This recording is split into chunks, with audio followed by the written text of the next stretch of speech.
Keita le roi des djinns aye léegi léegi léegi léegi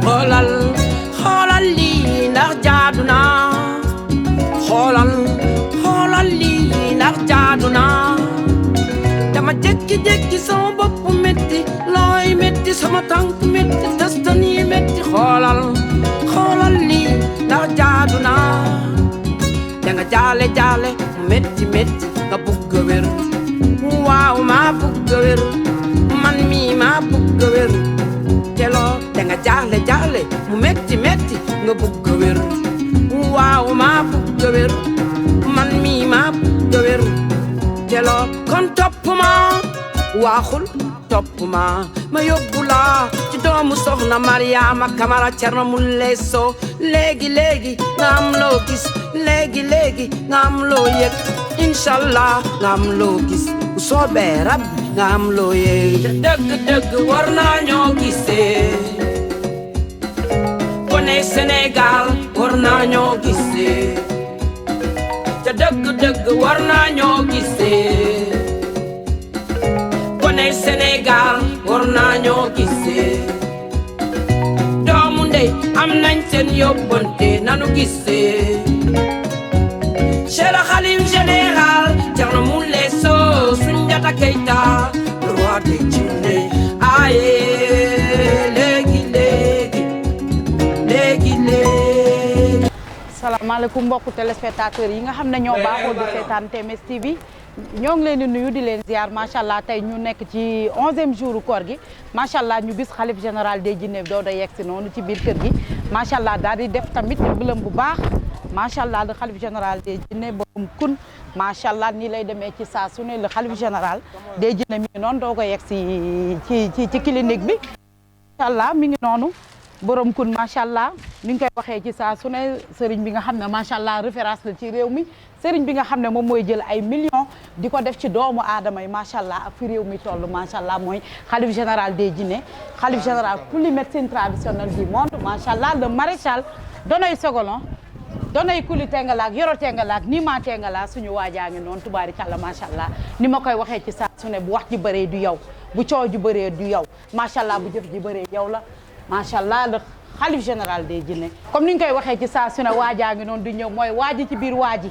la mooy waaji ci biir waaji mooy waaji nga xam ne macha allah day jël ay millions di jël ay milliards di def ci doomu aadama yi macha allah dara ñoru ko lu dul askan wi dara ñorul Thierno Moule Sow lu dul doomu aadama yi macha allah ni ma koy waxee ci saa su ne mooy jàpp jinne yi di leen daan di leen dugal ci diine l'islam macha allah mooy tamit ki nga xam ne moo yor ay millions war ko jëndee oto jëndee ko war ko mën a jëndee kër jëndee ko presque bari ki dem boo jaay ñu gis ne plus de 30 millions la jël def ko ci jaamu yàlla yi macha allah xam nga ne loolu weesu na jixaat weesu nañ sax ci li nga xam ne moom mooy jinne yi waaye macha allah day def yeneen ak yeneen yoo xam ne kooku mooy surtout Yoro Tengalaak Kuli Tengalaak nii ma Tengala macha allah le mara bien préparé ni ñu koy waxee sponsorisé par Allah borom ku ne ngi noonu bàyyi presse mu le doomu ajaratu Mariama Kamara bi waajaa ngi noonu mooy waaji ci biir waaji macha allah doo naka sa xandang macha allah doo jeu de cache-cache macha allah da ngay woote direct macha allah fii direct sur YouTube direct sur Facebook macha allah yow yaay benn seul marabu boo xam ne da koy def di duma jinne yi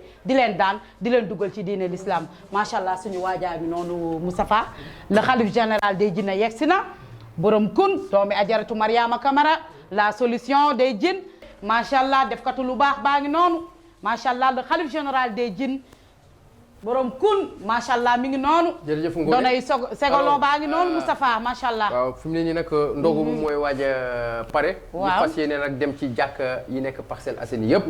démb gis nga demoon nañ defi juma Mubarak. alors juma yi ñu jot a wër yëpp démb. ñoom ñëpp ñaanal la sëriñ bi. noonu également la këru diine yi. muy Laayeen di Muriti. di Ñaseen yeeg Ñaseen yi këru diine yëpp. ñaanal nañ sëriñ bi ci li ñu génne ci semaine bi événement bi. nga gis mu jël d'une valeur de 32 millions.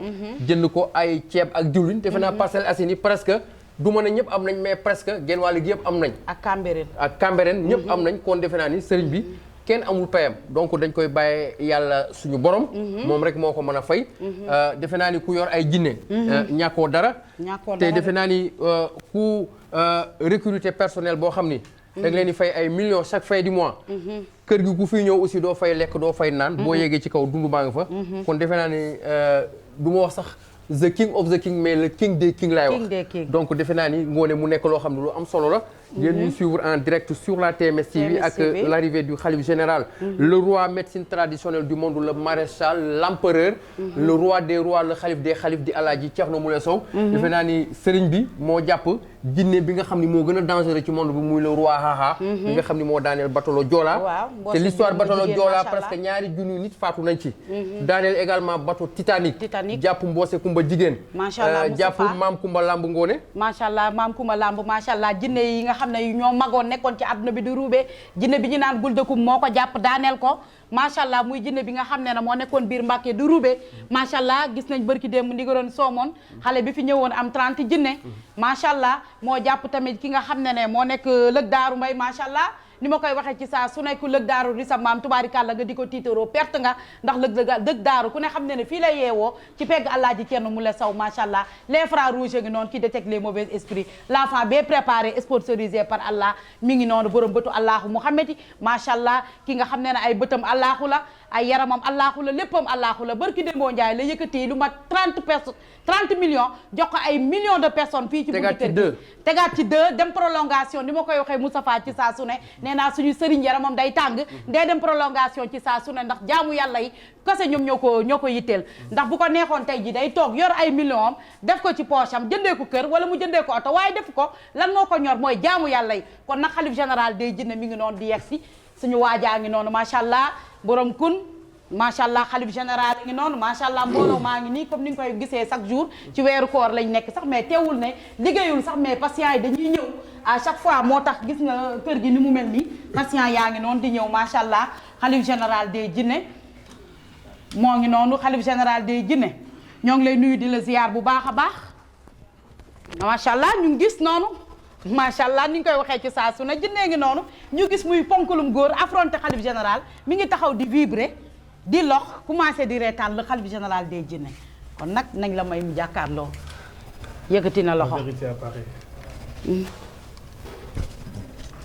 La vérité apparaît. Ah. La vérité apparaît. Gonga feeñ.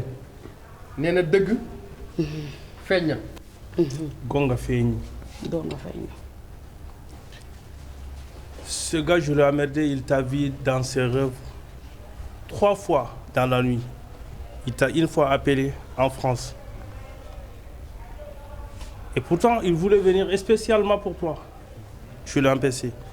Il était là depuis 6 heures du matin. C'est pourquoi je disais que la vérité apparaisse. nee na dëgg jot na parce que ñetti yoon ci France gént na la di la gis. gis ngeen mbokk yi. yaram baa ngi ngoone yaram baa ngi commencé yaram baa ngi commencé di vibrer nee na waa ji oo na ko ñetti yoon waaye mu koy bloqué di ko empêché moo tax tey bi mu ñëwee nee na tey dëgg feeñ na waaw dëgg feeñ na mooy maanaam mi ngi jàkkaarloog bàyyi sëriñ si le khalife général le roi médecine traditionnelle du monde macha allah mi ngi noonu di vibrer quelqu'un qui suit bien tes vidéos macha allah gis ngeen France naabe bi quand il regarde tes vidéos je fais brûler son cœur parce qu'il me gêne. nee na buy seetaan vidéo yi moom dafay lakk xolam. Et c'est quelqu'un qui adore bien regarder vos vidéos. Des fois dans son cœur, je vais même mettre qu'il vous déteste. Que vous êtes aussi quelqu'un qui est associateur. C'est moi qui le mets dans son cœur. nee na jinne bi mooy def moom léeg-léeg sax ci xolam. mu mel ni koo xam ni du la nangu xool du la nangu bëgg nee na jinne bi mooy def loolu. Tout à l'heure il voulait rentrer. Il y avait une dame qui était là, il l'a encouragé. Attendez, depuis ce matin vous étiez là, et peut-être dans quelque temps il sera là. Il faut l'attendre. Je l'ai empêché pour qu'il rentre. nee na dafa bëggoon a ñibbi waaye am benn dame bu ko ne na nga xaar jinne bi mooy wax ni. jinne bi mooy wax ni moo ko bëggoon a yóbbu pour mu ñibbiwaat. Et normalement il doit rentrer demain en France. nee na dafa war a ñibbi suba ca France. Je disais que certainement il va rentrer sans vous voir, mais le destin a apparu qu'il va vous voir aujourd'hui. nee na mu doon wax ci xelam ni dana ñibbi suba te du la gis. ndekete yàlla suñu borom noppi na bu yàgg. bu ko waxee muy dëgg. parce que ki nga xam ni yàlla ak yonent bi. lépp ak yàlla ak yonent bi. macha allah kon gis nga ni yàlla noppi na bu yàgg. waaw yàlla noppi kon lépp Alaaji Thierno Moule Sow la bëggoon a rëcculoo bëggoon la ko demloo. macha allah xamul sax li ko téye. C'est quelqu'un de chanceux. Sinon, cette fois-ci, s'il rentrera en France sans te voir, j'allais le tuer. Allahu akbar wax leen Allahu akbar. Allahu akbar.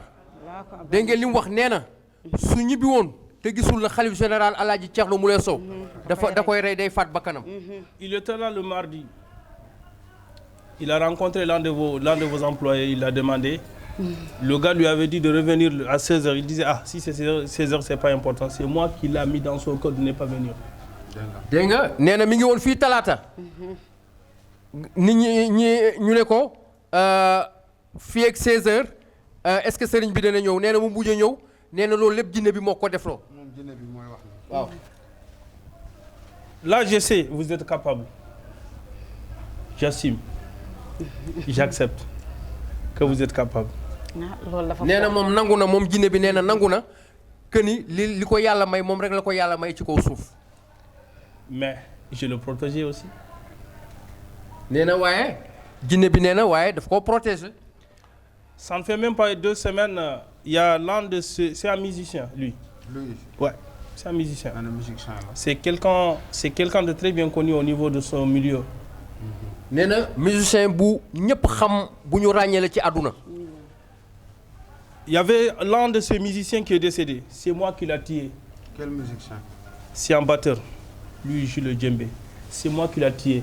Il a vu sa mort, ça fait 1 an que je le montrais. Il a dit à tout le monde que celui-là, il va mourir. Avant son arrivée en Afrique.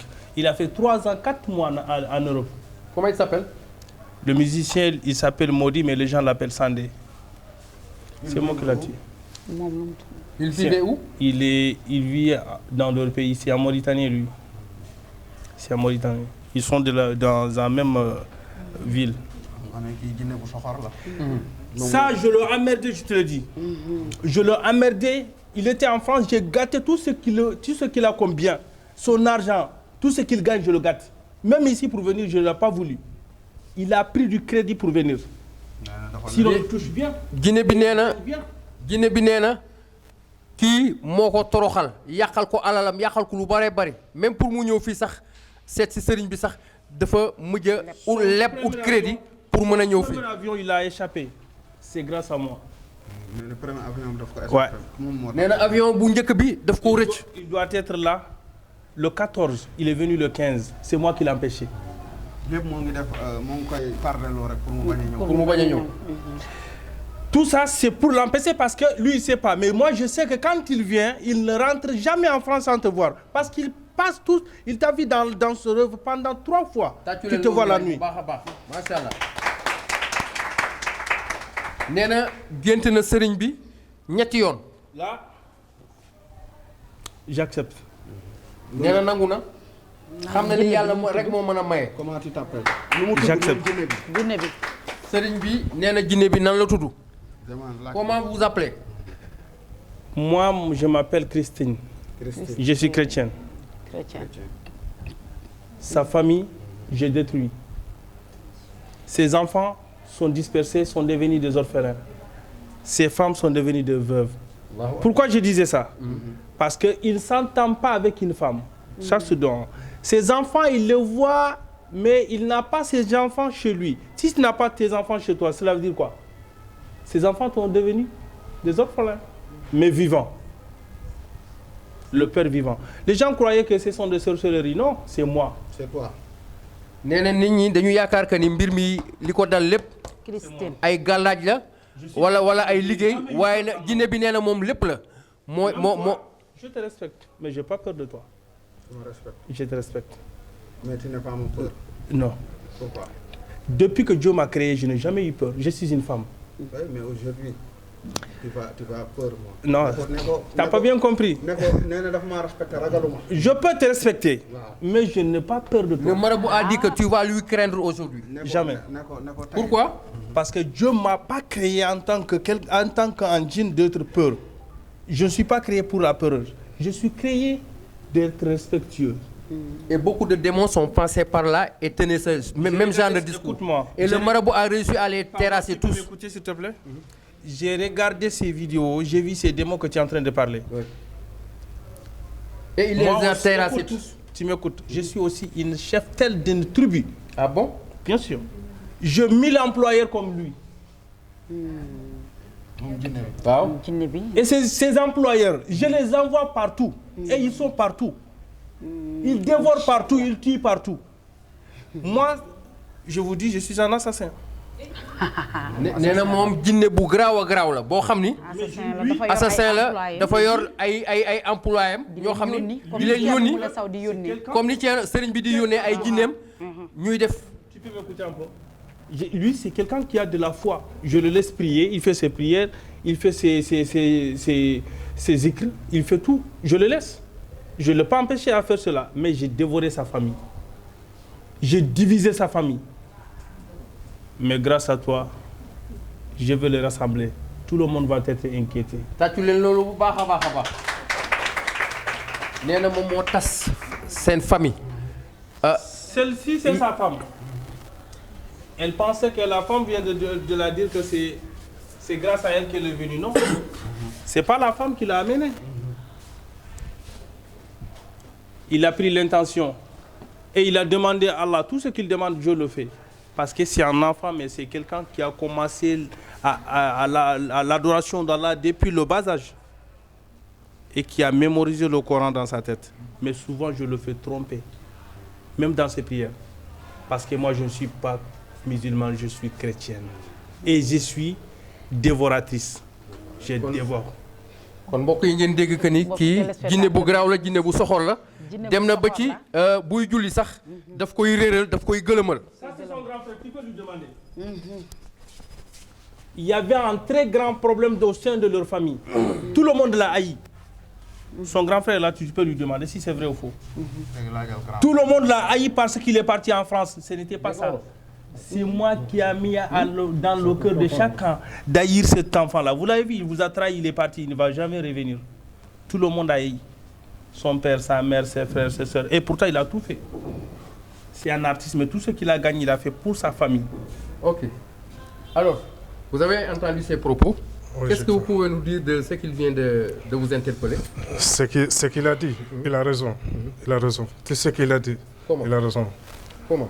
Parce que moi, avec lui, on était même mère, même père. On a travaillé ensemble. Vous êtes de même père? Même père, même mère. Qui est le plus âgé? C'est moi qui est le plus âgé que lui. C'est moi qui est le grand. C'est plus âgé. Qu'est-ce que vous pouvez nous dire de ce qu'il vient d'expliquer? D'expliquer. Ce qu'il dit d'expliquer. Même celui-là, il est là. Bon. Ce qu'il vient de dire. Quand on vient, il nous déteste. Il dit rentrez, Tcherno ne veut pas que vous assoyez. Mais si les autres viennent, il les laisse s'asseoir. C'est moi qui l'a mis dans son cœur. C'est vrai ou faux? dégg nga li mu wax nee na ku ñëw da nga koy wax toogal wala dugal léegi sëriñ bi ñëw waaye nee na moom maanaam daal bëgguloo koo gis te nee na moom moo def loolu sa biir xol moom jinne bi mais nee na ñeneen ñi ku ñëw da nga koy bàyyi mu dugg nga maslaa ak moom ñu dugg mais nee na moom bu ñëwee. Souvent quand il regarde le gars, il regarde en bas, il disait mais pourquoi celui-là il fait le beau gosse? C'est vrai ou faux? dégg nga li wax. nee na bu la xoolee yow ci sa biir xol da ngay naan wax mais kii maanaam comme koo xam ni dafa réew wala dafa am lu lay jaay wala dafa am lu lay incarné. non c'est moi. jinne bi mooy wax de. waaw d'accord dañuy ñëw toog ci buntu kër gi man leen dugg leen ci biir kër gi sëriñ day bañ ko toog ci buntu kër gi noonu la demee quoi. waaw moom nee na képp ku fi ñëw da ngay maslaa ak moom jàmmalante ak moom bàyyi ñëpp ñu dugg ci jàmm mais nee na moom kese moom ngay def noonu mais nee na du ci yow nee na moom mooy def loolu sa biir xol moom jinne bi. waaw mën na nekk. waaw. Écoute, kon leer na. il respecte tes instructions. C'est pas sinon ce que je viens de dire, c'est moi qui l'ai mis dans son cœur. nee na lépp lu sëriñ bi wax ci ndigal da nga koy respecté yow waaye nee na moom moo dugal loolu ci sa biir xol ba moom bu ñëwee doo ko nangu daal. moom ci boppam moom. mais ñeneen ñi amoo ñoom benn problème ku ñëw rek da ngay maslaa ak moom dugal ak ñoom. dëgg la. tàccu leen loolu bu baax a baax. Il y a quelqu'un, pas? Pourquoi je te respecte parce que tu es véridique? Je peux acheter quelque chose sur Oui, ça. oui.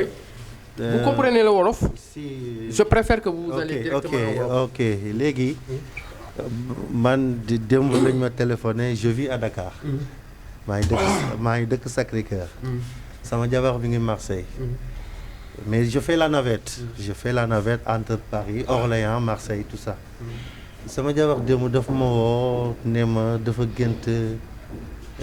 Serigne Thierno Moulé Sow. Serigne Thierno Moulé Sow. ma ne ko waaw man dama naroon ñibbi. dama naroon ñibbi après demain. da nga waroon ñibbi. après demain. en France. waaw parce que dama indi ay oto. di indi ay oto di yóbbu. léegi ma ne ko waaw man xam nga man juddoo comme olof ni mu ko waxee juddoo kii laa daal France yooyu ma ne ko waaw les marabouts là mu ne ma non ma ne ko est-ce que mu ne ma sëriñ bi moo may faj. waaw mu ne la sëriñ bi moo koy faj. mu ne attends excusez-moi là waaw attends je le rappelle après. mu ne sëriñ bee koy faj. mu ne ma sëriñ bi Thierno Moulé moo koy faj. mu ne daf ko gént. ma ne ko c'est vrai da nga ko gént mu ne moo koy faj. Après, moi, il n'y a pas de problème. Moi, je vais faire tout de venir. ànd ak yéen. woo ko ci WhatsApp bi il a pris hier ma ne ko xaaral mu ñëw ñu xool. parce que là moom moo ko appuyé moo ma ko wax lépp. waaw mu ne kii moo koy faj. waaw mu ne daf ko gént. Et puis man je suis très conscient. ba mu ñëwee tamit je suis un être humain. nit rek laa mën a doon. comme yow. ba mu gisee avec son dégagement aussi c'est la première fois mu ñëw fi. son dégagement je l'ai bien respecté aussi. yàlla moo tax may wax. je l'ai bien respecté comme que tubaab nu mu ko waxee noble la nit la daal. waaw parce que gis naa ko tey. merci encore parce que vous avez dit que tout à l'heure là il a donné à la population presque 32 millions de francs. Dans la semaine, c'était devant le portail. Okay. Les gens étaient là. Il y avait 1000 et quelques personnes. Parce que là, il a un cœur. Il l'a fait. Tu comprends? Mais nag loolu du ñëpp ñoo koy maye. Parce que man je fréquente des gens, mais ce que tu m'as dit tout à l'heure, les 32 millions, là c'est quelque chose. damay wax ba mu fi jógee tey damay wax waa koñ bi ak ñu dëkk ak moom yëpp ñu respecté ko parce que kii c'est un gars boo xam ne c'est à encourager. waaw man tukulóor laa sama papa métis laa daal mais musulman la mais sama waa kër bu ñu waxee ñu ne ma yow tubaab bu ndaw nga am na yoo xam ne gëmuma ko. non je vous le dis am na yoo xam ne gëmuma ko. même du ma takk dara mais gëmuma ko. mais sama jabar ba ma ko waxee mu ne ma kii moo may faj. sa soxna. sama jabar à Marseille. sa jabar à Marseille moo la wax loolu. moo ma ko wax. ma ne ko man dama naroon ñibbi. ma ne ko dinaa ko gis je vais parler avec lui. et puis moom nee na daf ko gént. am sa soxna. mi ngi Marseille. waaw. dégg ngeen bu baax li muy wax. mi ngi Marseille nee na daf ko gént avant-hier vendredi passé l'autre vendredi. ma ne ko nag je vais faire tout ñu gis ko. mi ngi wax lu am solo fii. tu m'as demandé le pourquoi. mi ngi wax lu am solo fii. je vais faire tout ñëw gis ko mu régler son cas. waaw man nu ma gisee nii du question dara mais kilifa bu mag la am na fu muy liggéey du ma ko wax bu nekkee les caméras là j'aime pas aussi ci kii. dëgg la ok mais moom moo ko wax ci boppam mu ne daf ko gént Thierno bi. moom moo ko war a faj. mooy sa soxna. sama jabar. te ma nga nekk ca Marseille instant yi. Marseille ex-province. kii bu nekkee France dëkk ñun xamante nañu man def naa dëkk yëpp. moo tax ma ne bu nekkee kii war nañ ko jàppale. Serigne Thierno Moulé Sow. Serigne Thierno Moulé Sow war nañ ko jàppale. war nañ ko jàppale encourager ko. parce que man j'aime les gars comme ça. gars yoo xam ne dañuy def di wax loo xam ne am na. tu comprends. man bu nekkul dara bu mu fi pare je vais revenir encore. Inch'Allah. pour lui dire bonjour. non y a pas de problème. su mu fi jógee ginnaaw fi ñëwaat di ko nuyu. kon sa soxna day faral di seetaan ay vidéo Serigne. da koy seetaan moom moo ma ko yónnee WhatsApp je l'ai pris. ba ma ko jotee aussi mu ne ma kii moo koy faj. ma ne ko y a pas de problème ginnaaw dem seeti ko. ba pare. Il a une télévision di ko filmer di ko diffuser dans le monde entier ñëpp di xool. dans le monde entier tu comprends. man depuis suba. amul benn sëriñ bu koy def de. bu ñemee filmer di ko diffuser. ñëpp di seetaan di ci teg seen bët. merci depuis suba dama doon def nii.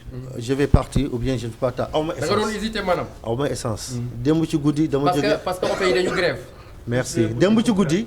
dama jógee aéroport. sama sœur moo doon ñibbi États-Unis Delta. waaw. minuit la doon dem. waaw ma ñëw ba Diass jënd essence. ma ne xaaral comme que damay dox lu bëri Dakar. attends ma jënd essence.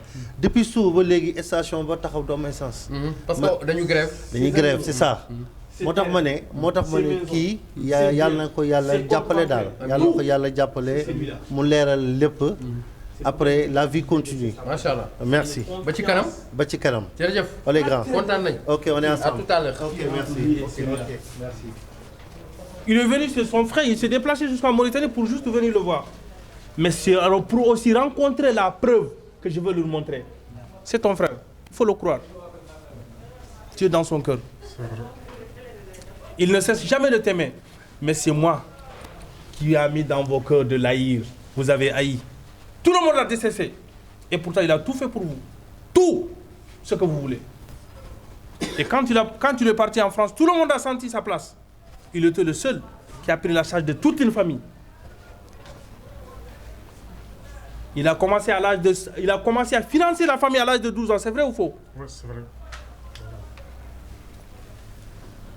Tous ses frères étaient à l'aventure. Il les a amenés. Venez, on est là parce que j'ai quelque chose. Nous pouvons vivre ensemble. Et c'est moi qui l'ai ravagé. J'ai dévoré tout ce bien, toute cette richesse. Je le rendis pauvre.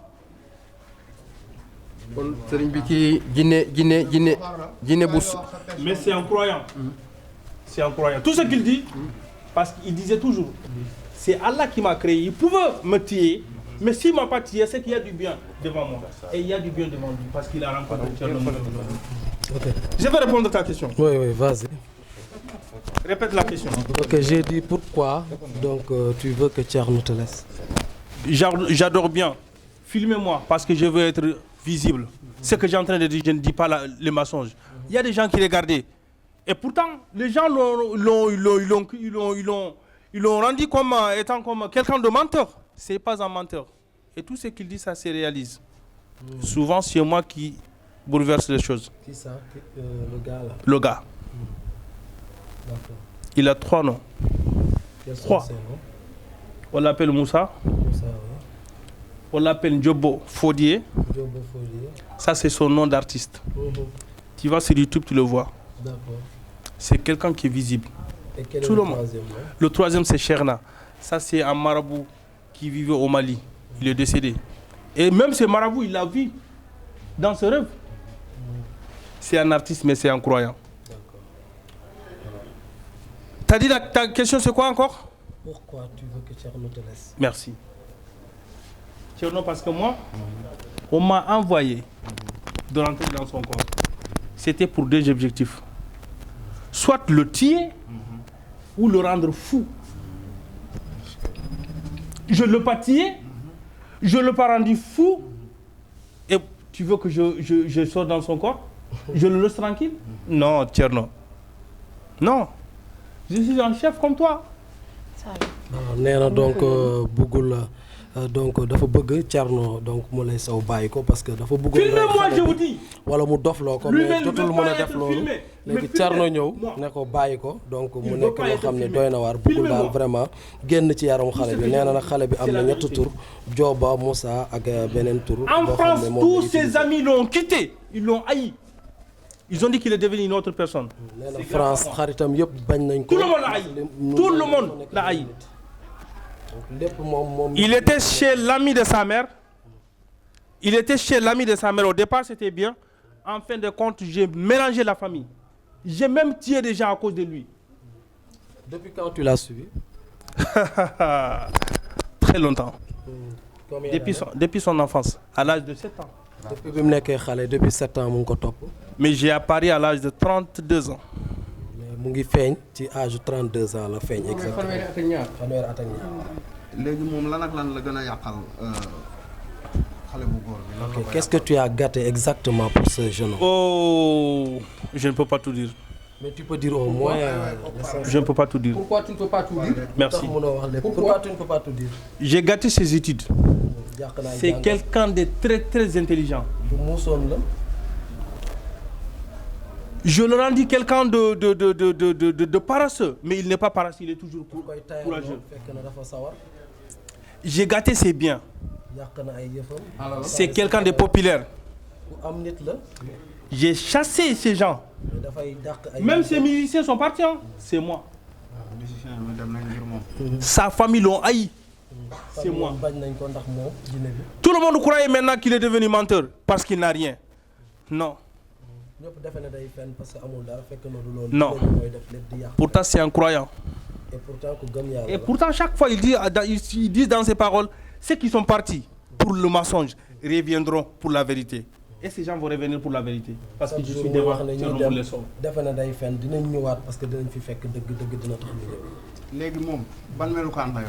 Voilà. Tu as quelle forme, quelle apparence? Mon apparence, les gens te disent leur apparence, mais souvent il y a des djinns qui mentent. Moi j'ai 3 têtes. 3. Un serpent pour piquer. À chaque fois je pique son cœur. Et ça brûle. En ce moment, il ne veut jamais être avec les gens. Ça se donne.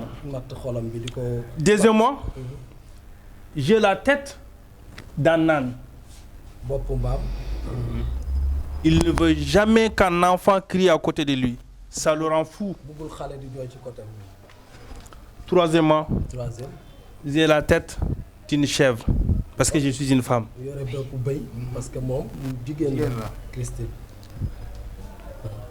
léegi moom problème am lan la dëgg-dëgg nee na dafa bëggoon dofloo xale bi wala mu rey léegi lan mooy problème am. Quel est ton problème exactement avec ce jeune homme? Qu'est-ce que tu veux au juste? Ce que je veux, j'ai pas eu ça. C'était quoi? Grâce à sa croyance. Je veux le tuer.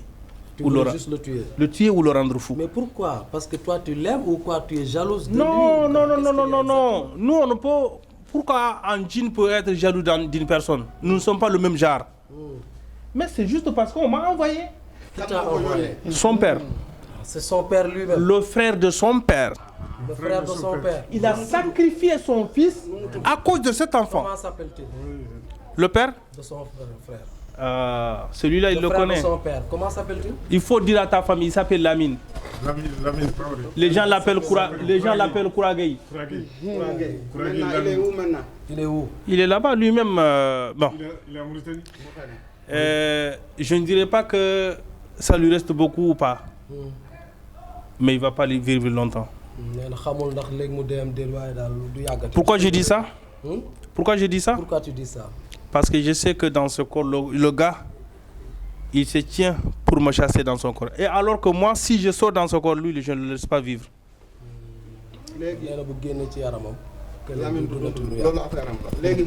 Tchern, je te respecte. Je vais sortir dans ce corps. Tu prends ces coordonnées. Je te donne 3 jours que je sors dans ce corps. Le père le sera la vie. Parce qu'il m'a trompé. Il m'a donné un sacrifice qui ne devrait pas être sacrifice. Son fils. Tu ne connais pas ce fils-là? Tu ne le connais pas? Je connais. Il s'appelle Bakhaoussou. Il a homonisé à son frère décès. Lui, 2 fois, s'il me voit. Il est dans la chambre. S'il me voit. Non, tais-toi. Si tu parles, quand tu parles, tu as des problèmes. Tais-toi. C'est moi qui connais. Tu ne connais rien. Tais-toi. Ce que j'ai en train de dire, si je n'ai pas dit, tu ne le connais pas. Vas-y. C'est moi qui connais. Parle maintenant. Le fils, il est là-bas. Il est dans la chambre actuellement. Il ne peut même pas marcher. Mais le père, lui-même, c'est un marabout. Il écrit et il lave le fils. Personne ne touche le fils. C'est lui-même qui lave. Il le lave avec ce qu'on appelle aya. Ce fils-là, il a quel âge? Le fils, il est entre 9 et 8 ans. Il n'est pas trop âgé. Il ne peut rien faire, même non, pas parler. Non, il sait marcher, il sait parler, mais il est anormal parce que voilà, c'est un sacrifice. Quand on sacrifie une personne, il devient comme ça. Voilà. Le fils même, parce que le fils, il nous a donné étant comme sacrifice. Mais le moment qu'on ne peut plus jouer le rôle, ou on n'arrive pas à jouer le rôle, on leur rend le sacrifice. Et quand on aura le sacrifice, le fils, il va mourir. Tu acceptes qu'on tue deux personnes à cause d'une personne? Oui, vas-y, répète ce que tu viens de dire. Il accepte qu'on sauve une personne et on tue deux personnes?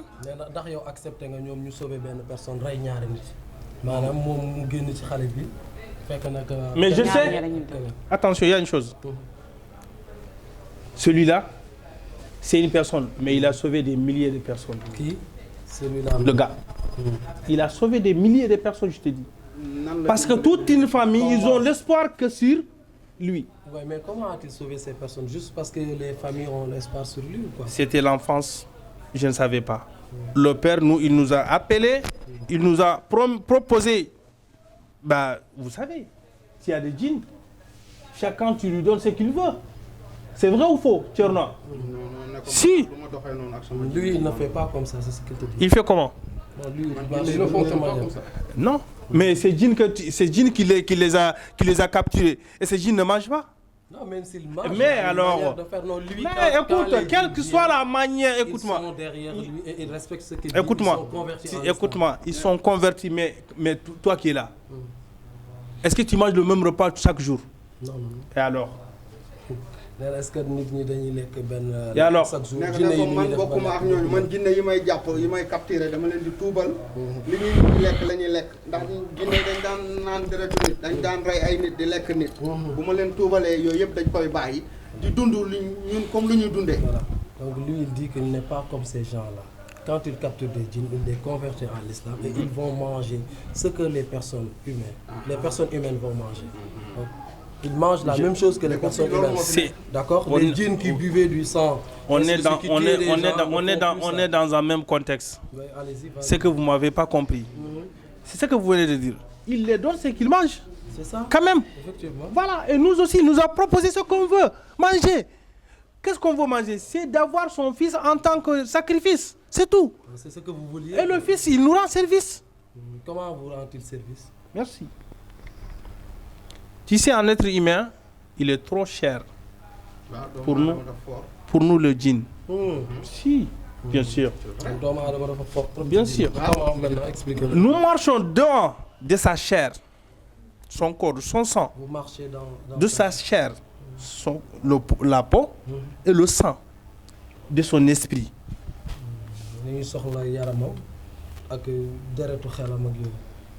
Sa mentalité aussi. Exactement. Sinon, des fois, il y a des djinns qui ont besoin juste ça. Et ça, tu sais, qu'est-ce qu'ils font? Tu le mets ici, tu le pèses, toi, tu as eu son repas. Tout ce que tu veux faire dans ce monde, tu peux le faire. C'est ce qu'on appelle sacrifice. C'est pas gratuit. mu mel na ñoom dañ ci lekk nañ ba pare loo bëgg ci àdduna nga def. waaw mooy gis nga foofu gis nga jinne yi ma tuubal ñu daan lekk nit di rey nit. Il a appelé Tcherno pour l'envoyer de l'argent. Tu te rappelles? Il y a un gars qui t'a appelé de la France, il disait que de l'envoyer le nom. Tu lui as envoyé le nom, c'est moi qui l'ai empêché d'envoyer l'argent. C'est moi qui l'ai empêché. Il avait l'argent dans son compte, je vidais. Comment as-tu vidé ça? Merci. Mais comment as-tu vidé ça? On a tellement de stratégies à faire. Quel genre de stratégie? C'est quelqu'un, c'est quelqu'un qui a trop de la pitié. Il y a quelqu'un qui l'a appelé du pays, Il a pitié de cette personne, il a retiré l'argent, il disait, bah, si c'est comme ça, attends, je laisse la fin du mois, j'envoie pour Thierno, et là, je vais envoyer à cette personne. Il n'a pas mangé, hein. C'est quelqu'un qui a de la pitié. Il a 1 euro, il donne. nee na moom dafa am yërmande si nit di joxe léegi ni jinne bi fexe ba mu yàq xaalisam mooy keneen woo na ko ci dëkk ba am lu mu ko wax comme soxla mu daal di génne xaalis bi jox ko ne ko waa léegi man ma xaar ba weer bi dee. Mais je sais, il y a certains qui l'ont découragé. Bah, tu parles de Thierno, il est cher, il est ceci. C'est pas les gens, c'est moi. am na ñu koy découragé naan ko Thierno dafa cher ak yooyu fekk na moom la. C'est moi, c'est moi. C'est toi-même. macha allah léegi nag egsi na. nañu yëg ci kaw. Il dit maintenant bienvenue. Donc on va monter en haut et on verra maintenant ce qu'on va faire. Il n'y a pas de souci, Thierno. macha allah kon ba léegi yéen a ngi ñu suivre sur la TMS TV ngeen gis nag dugg si Serigne bi Ngoné mu nekk dugg si bu am solo dajeeg Guinée boo xam ni ma nga jógee ba France macha allah. ba salaam. tàccu leen bu baax a baax. waaw tàccu leen Serigne bi. tàccu leen waat bu baax a baax. macha allah ñu tàccu xalif général de Djinné waay macha allah. borom kun. la mara bien préparé et sponsorisé par Allah macha allah le xalif général de Djinné li may wax ci saa su ne. waaw demal mu ne. asalaamaaleykum Thierno Moule Sow Sunjata yaa man ñi yaa man ñële yaa dominé Thierno Moule Sow Sunjata yaa man ñi yaa man ñële yaa dominé Thierno Moule Sow Sunjata Keita Thierno Goru Madame Sow la reine Yàlla la dénk moo la dénk Siru Djinné ci àdduna dénk le prince dénk le bépp mule ñu sukk ci suuf di la ñaanal xalif général di sàkku ñaan di la ñaanal sunu wàllu bi journaliste bu mag bi macha allah écrivain bu mag bi macha allah kontaan nañu macha allah kon ba léegi yéen a ngi suivre sur la TMS TV Ngoné ak am solo bi mu nekk macha allah dugg bu am solo sëriñ bi amal ko nag tey ngeen gis ñu fekk fi patient yi sëriñ bi doon wax ak ñoom mu nekk macha allah dugg bu am solo tey vraiment sëriñ bi def ko yàgg na ci suuf lool macha allah doon wax ak Guinée bi nga xam ni ma nga jógee ba dëkk bi ñuy wax ca Tugal ca France te gént sëriñ bi macha allah gént ko ñetti yoon gis ngeen keneen ki aussi également def témoignage ne soxnaam aussi ma nga ba Marseille aussi soxna si aussi day faral di seetaan le khalife général fële ca Marseille gént na moom it sëriñ bi kon mu nekk loo dugg si boo xam ni am na solo alors defe naa ni ci deuxième phase bi la ñuy door a dugg. gis nga ba léegi jinne bi yéeg na topp si na sëriñ bi macha allah jinne baa ngi noonu yéeg na affronté na daal di topp ki nga xam ne mooy sëriñ bi. muy jinne bi nga xam ne mi ngi jógee depuis Paris la France. macha allah daal di bëggoon envoyé ki nga xam ne mooy xalif général xaalis jinne bi jot na fi révélé macha allah lu doy waar.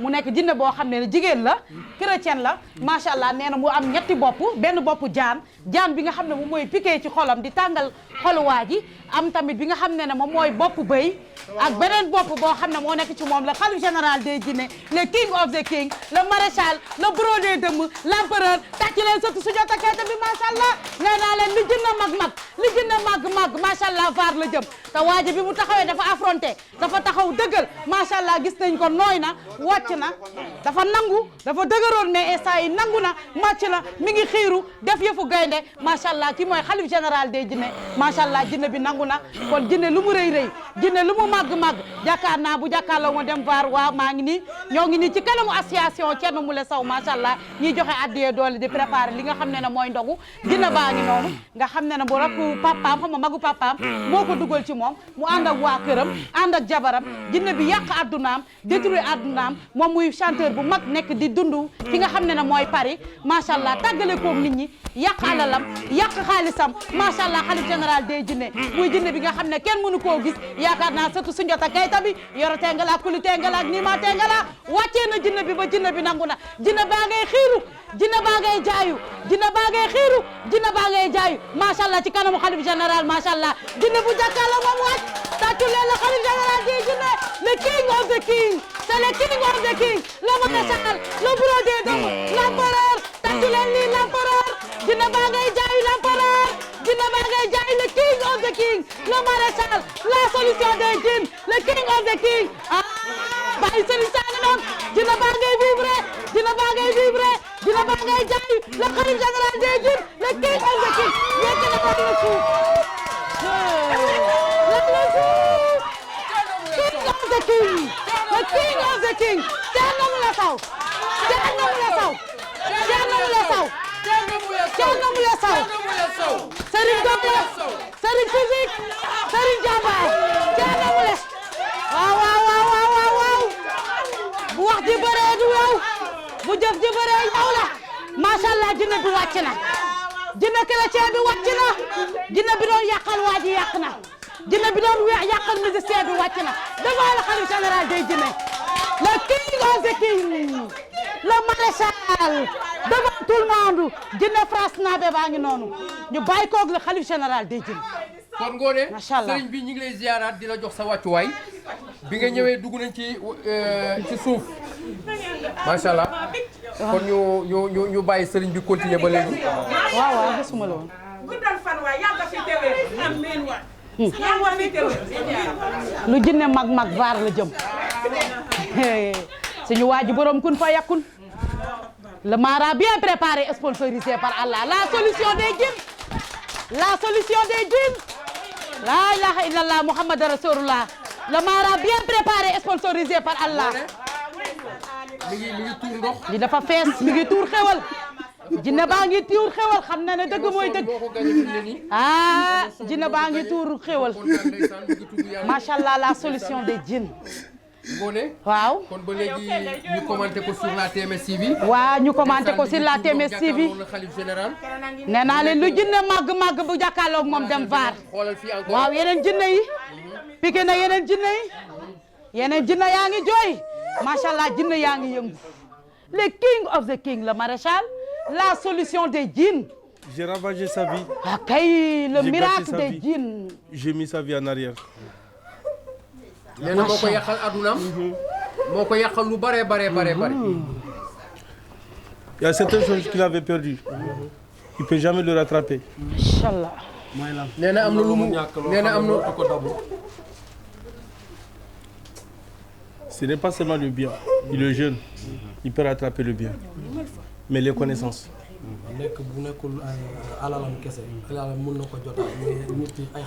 Il a appris.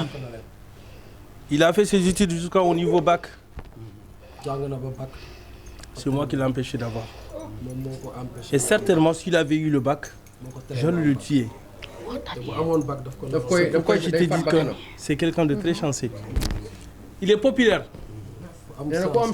J'ai chassé sa population. Je le rendis unique. Je sais en France, c'est un pays de réussite. Là-bas, je sais qu'il a plus de chances de réussir. Il travaille il travaille pour l'État. C'est qu'on a fait le travail public dans un collège. C'est quelqu'un qui se réveille au milieu de la nuit, qui fait ses prières.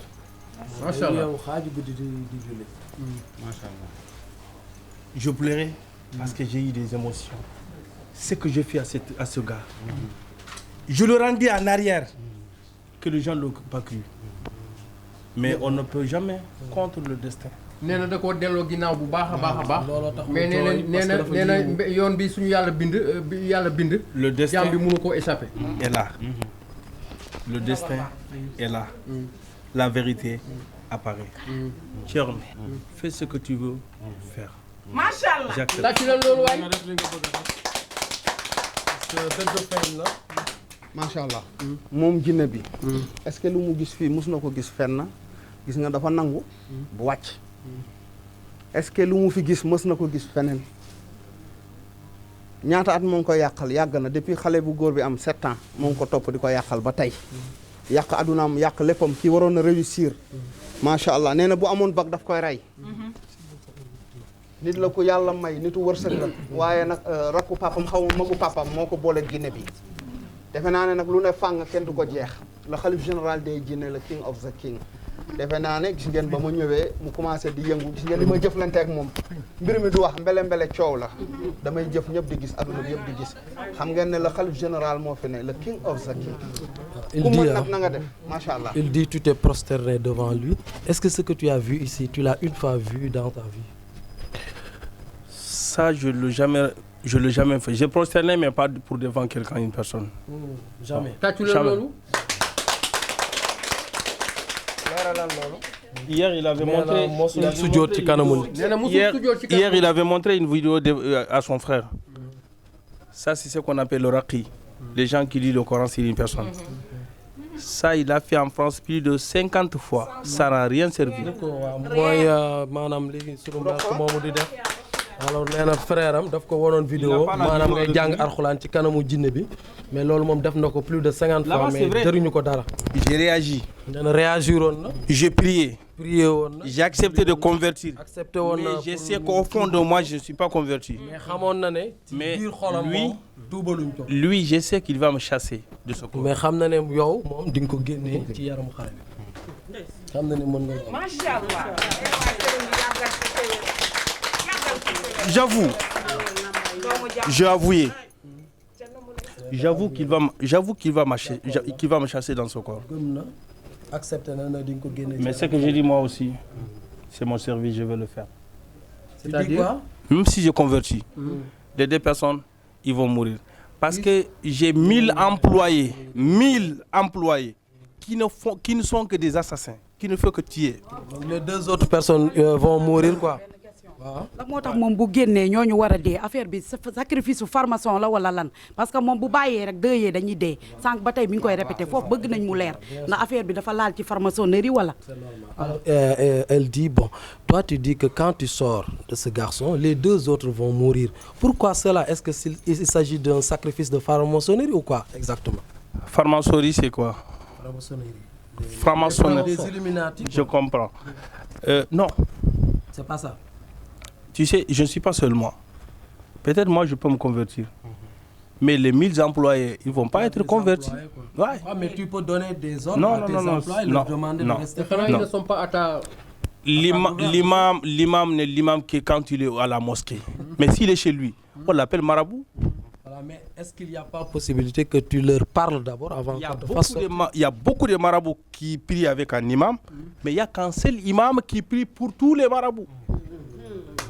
benn marabu yu nekk dañuy julli seen nekk ak seen nit mais am na benn imam boo xam ne mooy julli pour ñëpp mooy jiite ñëpp daal moom nag nee na même bu génnee ay employés maanaam ñi koy liggéeyal ñoom duñ bàyyi danañ rey ñaari xale yi parce que du leen mën a contrôler. Pourquoi je dis ça? Parce qu'il y a des gens ils ne vivent que le sang des personnes.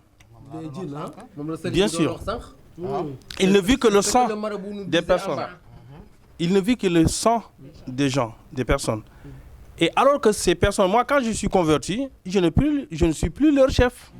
Mais ils vont avoir un autre chef qu'ils vont déléguer devant eux. Tu ne fais que répéter les propos du marabout. C'est ce que le khalife dit. Et là ce que je peux vous dire, et même si moi je ne le fais pas, le crime, eux ils vont le faire. Parce qu'ils ont chassé leur chef, ça ne va pas leur... Et par exemple, votre président, si on fait un coup d'État, ce n'est pas tout le pays qui va être... que ça va leur plaire. Les partisans du gouvernement, son gouvernement, ça ne va pas leur plaire. Même si ça plaît la population. Le gouvernement, parce qu'eux, ils ne gagnent qu'avec ce président. S'il y aura un autre président, ils forment un autre gouvernement. C'est la même chose. C'est mon gouvernement. Quand ils me chassent, ça ne leur plaît pas. Ils vont faire ce qu'ils ont à faire. nee na boo ko dàqee ci yaramu xale bi ñoo xam ne ñoo liggéey moom te loolu la ñu déggoo woon ak frère papaam boobu jël ko comme sacrifice. Et lui, il va pas sauver. moom ñoom même bu génnee ñooñu du continuer dinañ continuer rey ñaar ñooñu. maanaam ñaar ñooñu mooy ñan mooy. paa bi xale bi waaw paa bi xale bi. Tu dis à ta mère kuy def lu bon. que son fils loo est am sauvé. sa affaire la. ñun loolu suñu yoon nekk ci qui sont explique clairement qui sont ces deux personnes là qui doivent mourir. ñaar ñooñu ñan la. Son père paternel, c'est son oncle paternel, pardon, et son fils. Le fils qu'il a fait comme sacrifice, c'est pas parce qu'il ne peut rien pour vous, il ne peut rien faire, mais pour nous, il fait quelque chose. Quel est le différent qui vous oppose avec ces deux personnes-là? Il n'y a pas une différence qui nous oppose. Il nous a commissionné à faire un crime. On a échappé à faire ce crime. Et là, l'acte, on le fait à lui-même. Parce que c'est ce qu'on avait concordé. On t'a dit d'aller voler. Tu amènes une pièce. Si tu n'amènes pas la pièce, tu viens, on te tue. Et tu sais que tu as réussi d'avoir la pièce. Tu fais comment? Tu es sûr que tu vas t'arriver? Ou tu n'es pas sûr? C'est tout. defe naa ne leer na lu ne fàng kenn du ko jeex kon nag macha allah su ko defee ñu waxtaan ak mbokkam yi rapidement ñu ñëw tuubal ko génnee ko ci yaramu ku góor gi ñoom nag France lañ jóge. Je sais que les gens ils l'ont donné tellement de choses. Je lui donne 3 choses. Je sais qu'il va me garder. Ça j'en ai sûr. S'il n'aura pas ces 3 choses, il me fait ce qu'il a à faire. Thierno, t'as une fois vu le diamant? T'as une fois vu le diamant? Oui, je vis. Tu l'as touché? Oui. On t'a donné? Oui. Qui? Ouais, mais si on lui avait donné, écoute, si on l'avait donné en diamant, c'est à quelle valeur, Thierno? Diamant bi ma njëkk a jox ci Kambaaw 60 millions la. Bàgg la. Le premier diamant qu'on avait offert. Déjà waxuma yeneen ak tu dis à Thierno, c'est pas du diamant. C'est pas du diamant. Et toi, ce non, que ça, tu proposes, le diamant, c'est des milliards qu'on appelle le diamant. Tu as un diamant d'un milliard que tu n'auras jamais dans ta vie. Je te le promets. C'est toi qui vas lui donner. T'as tous les loulous? Quelqu'un qui a 1000 employés, est-ce que c'est un pauvre? Non, pas du tout. Ça c'est don. Ça c'est un premier don que je te donne, Thierno. Je ne t'ai pas donné je ne t'ai pas donné parce que j'ai eu peur de toi, non. J'ai avoué la vérité et j'ai vu la vérité. Ce n'est pas sa force. La force c'est le divin. Il est le seul et puissant. Aucun gouvernement n'aura éteint à sa gouvernance. La ilaha illallah. Le deuxième don, 3 voitures en 2021. Tu ne l'auras pas, je suis chez toi ici. Tu feras ce que tu as à faire. 3 voitures.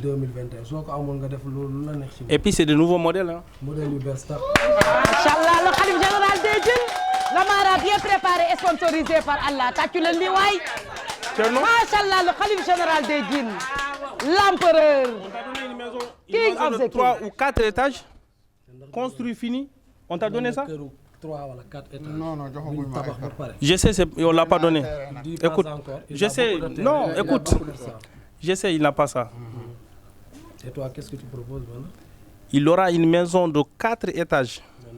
4 étages. Fini. Fini. Sauf la clé. Sauf la clé. Tu ne l'auras pas? Je suis chez toi.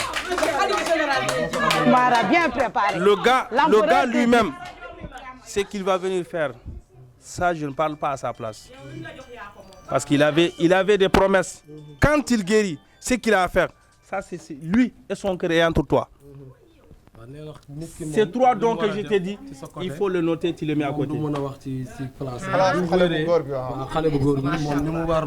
De quoi sert mentir? Est-ce qu'il y a des fusils à feu ici? Non. Des armes à feu? Non. Est-ce qu'il y a des bâtons? Il y a quoi? Il n'y a pas de C'est pourquoi je disais à Thierry, il n'a pas compris. C'est un savant, mais il n'a pas compris. Je disais que je n'ai pas peur de lui. Je suis chrétien, je crois en Allah. Je ne crois pas ce que vous avez, je ne crois pas le prophète que vous le suivez. Oui. Mais je crois Jésus. Jésus, c'est un prophète. Et nous, on dit que c'est le fils de Dieu. Mais quand on lit bien la Bible, On sait que ce n'est pas le fils. Dieu, il n'a aucun fils. Il a dit dans votre Coran, Qul huwa Allahu ahad, Allahu samad, lam yalid wa lam yulad wa lam yakul lahu kufuwan ahad. Machallah mooy Qul huwa Allahu yàlla jurul kenn juru ko. Machallah borom ku na ngi nii. La mara bien préparé sponsorisé par Allah. Machallah lii dafa fees. Jinne baa ngi sukk. Machallah lii dafa neex. Le khalife général des jinne. Machallah jinne baa ngay tuub. Machallah na ñëpp yegg suuf. ànd ki nga xam ne mooy Christ mooy jinne bi nga xam ne mi ngi topp waa ji depuis France. Machallah Christ. léegi kon ñu tuubal ko d'abord ah. après ñu kii léegi na siggi c'est bon machallah. Machallah. di ashhadu an la ilaha illa allah. ashhadu an la ilaha illa allah. wa ashhadu anna muhammadan rasulullah. wahdahu la sharika lah. عبده ورسوله له الملك وله الحمد وهو على كل شيء قدير ما شاء الله لا إله إلا الله محمد رسول الله صلى الله النبي الكريم jërëjëf xalif général des jinne macha allah xalif général des jinne jinne baa ngi noonu di tuub di dugg ci diine l'islam macha allah. léegi nag bés ni ki tey tuub na mbokk yi dégg ngeen lu jinne bi wax. waaw. defe naa ne bii lañ njëkk a jàpp ci weeru koor gi. dañ koy def addiyee yonente bi addiyee yonente yàlla sallallahu alayhi wa sallam.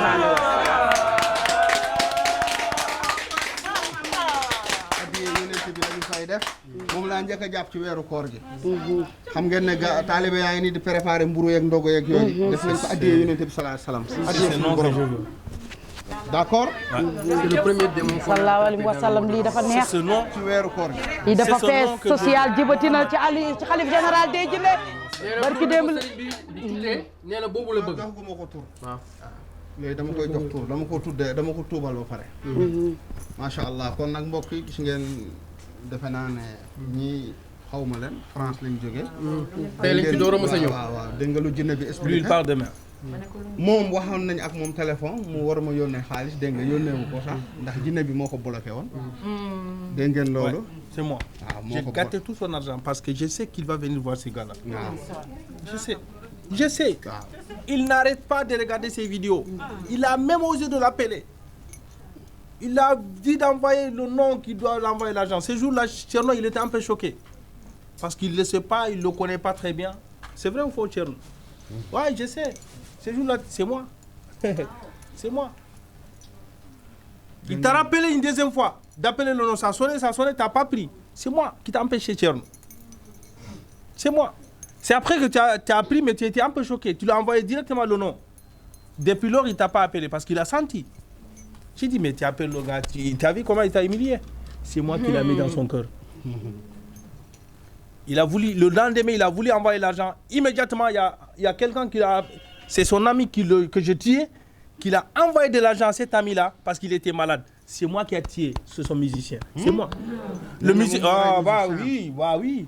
C'est vrai, j'étais dans son corps, mais je le sauve aussi. Le gars, ce qu'il a fait, c'est du mauvais. Mais ça reste 3 personnes. Ils étaient 3 complices. Les 3 personnes, je veux leur tuer. Même si je me convertis. Ils sont 3 complices qui ont fait ce travail-là. Parce que le bon ils ont fait un mauvais travail contre lui. Parce qu'il les a laissés. Il a fui, lui, il est parti en France. Il va devenir quelque chose. Et lui, eux aussi, ils vont le gâter. C'est ça qu'ils l'ont fait. Mais c'est tout ce qu'ils ont fait, ça ne l'a pas eu. Lui, que je disais qu'il s'appelle Maudit, je le sais, pourtant il a tout fait. Tous ces matériels, il les a laissés. Lui, il est parti seul. C'est mes vides. Et vous faites du mal à cette personne-là. Est-ce que une personne est mentalement bien? S'ils étaient mentalement bien, les djembés que vous jouez, vous faites de vos tournées, c'est lui qui vous a acheté, il vous a donné. Est-ce que vous faites du mal à cette personne? Même Dieu, il n'accepte pas ça. C'est moi qui ai tué. Ça, c'est une personne. Il t'a dit, il y a son manager. Je vais le tuer aussi. Lui, ce qui reste, c'est 40 jours. Tu le comptes aujourd'hui. 40 jours, je veux le tuer. Il y a son élève. C'est un chanteur, lui aussi. Lui, je ne le tue pas. Tu sais ce que je veux lui faire? C'est quoi son problème, le manager? Il est là aujourd'hui. Il est là-bas demain. Il ne chante plus. Ça, c'est fini. Et le manager, c'est quoi son problème? Ils se sont complices. Il a dit, vous avez vu? On était avec Jobo depuis l'enfance. Il est parti en France, il nous a oubliés parce que lui-même, il était dans des problèmes. Je le torturais en France. Il ne dort pas la nuit. Il ne dort pas. Il ne peut pas être avec les gens. Si quelqu'un lui prend un rendez-vous, viens, on se rencontre, je gâte ce rendez-vous-là. S'il a de l'argent, même pour avoir ses papiers, il a eu des problèmes. Mais c'est un croyant, je te dis, Thierno. C'est un croyant. C'est vraiment croyant. Il est courageux. Machallah léegi. Il a trouvé ses papiers grâce à Allah. léegi kon dañ koy jox tur Fatoumata bintu ya Rasulullah. moom jigéen la. Ça me va aussi. C'est la famille du prophète. Ça me va. parce que jigéen la quoi, n'est-ce pas. Je comprends. ci yonent bi. nee na loolu kontaan na ci bu baax a baax parce que loolu lépp ci njabootu yonent bi la. C'est la famille du prophète. waaw léegi machallah léegi na xaar tuuti après mu dugg ci néeg bi. D'accord dugg ci biir bureau bi génne quoi. mu xaar après mu daal kon mbokk yi ba léegi yéen a ñu suivre Ngoné sur la TMS TV ak le khalife général le roi médecine du monde the king of the king di le khalife général di Thierno Moule Sow di le roi médecine traditionnelle du monde. ngeen gis dugg si bu am solo bi sëriñ bi def tey Ngoné kon ma bàyyi la kàddu gi rek.